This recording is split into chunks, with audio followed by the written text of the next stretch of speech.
Red Bull is an energy drink brand owned by the Austrian company Red Bull GmbH. As of 2019, it is the most popular energy drink brand, accounting for 38% of the market. Since its inception in 1987, Red Bull has sold over 100 billion cans worldwide, including 9.8 billion in 2021. Today's video shows you how a duck farmer turned Red Bull into a billion-dollar company. Make sure to watch till the end and subscribe for more.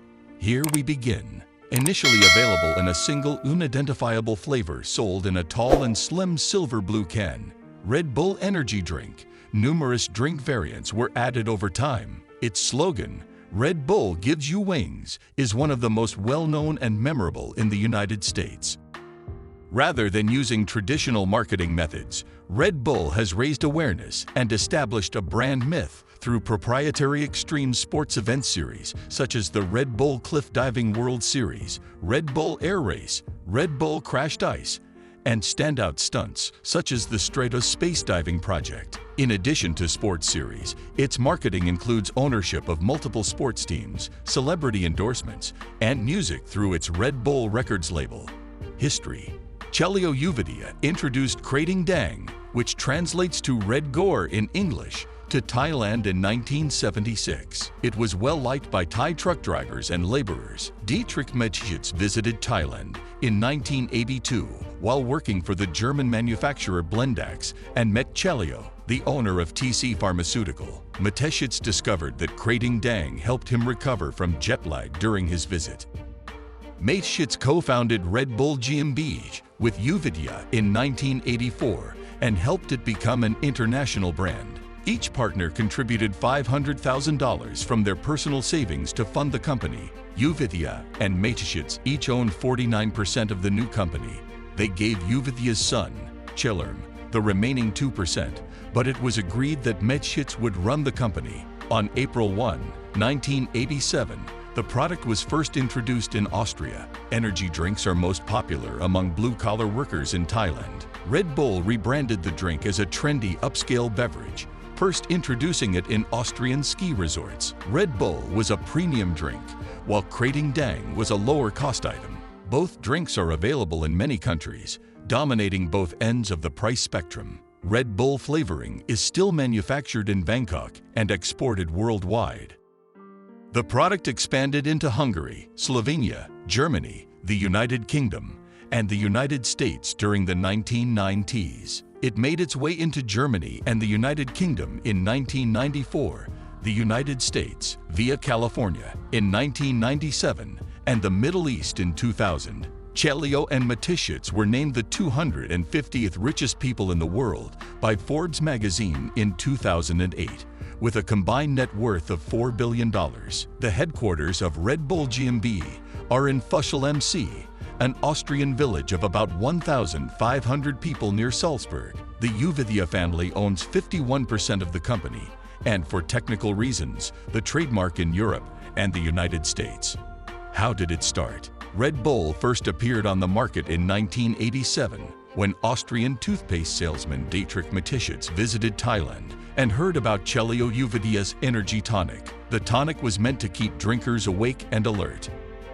Unfortunately, energy drinks did not exist at the time, and traditional advertising was prohibitively expensive.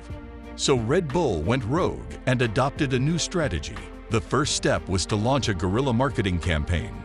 Red Bull Girls were used by Red Bull to distribute free drinks to college students. This strategy was enormously successful, resulting in a significant increase in sales. So while studying for the exam, students drank a Red Bull to stay awake all night. As a result, they simply went directly to their target audience, 18 to 35-year-old males. At college parties, libraries, coffee shops, bars, and other places where they congregate. By providing free samples to their audience, they put the product directly in the hands of their customers. That got their audience talking, and they were able to spread the word about their product for free. They still use a similar strategy today. They go wherever their audience is. They'll do it whether it's by sponsoring a music festival or producing high-quality cultural content. Their second strategy is that, while they are active on various channels and employ various tactics, everything revolves around one concept: creating content and experiences that people are interested in even if they aren't interested in energy drink brands. When it comes to its marketing strategy, the brand goes above and beyond. Their marketing efforts, however, always prioritize the audience. In fact, selling their product is a distant second. Red Bull's association with extreme sports gives customers an exciting image. Another key to Red Bull's success is its brand resonates with its target audience. Their strength is in selling their brand rather than pushing their product. Their content is solely for the reader's enjoyment, not to sell Red Bull. As a result, their target audience begins associating their product with content they enjoy. For example, their company's website focuses entirely on articles and in-depth discussions about exercise, sports, and inspiring people. There's no mention of energy drinks and no bold advertising encouraging people to buy. Instead, the website's goal is to establish credibility while cementing Red Bull as a brand committed to pioneering mind-blowingly exciting events through attention-grabbing stories. It's worth noting that it's a 30-second broadcast commercial with over 2 million views on YouTube. Another thing to note is that the product, Red Bull Energy Drinks, is barely shown. Instead, the majority of the commercial focuses on the athletes and their incredible activities. The product has taken a back seat to Red Bull customers' activities.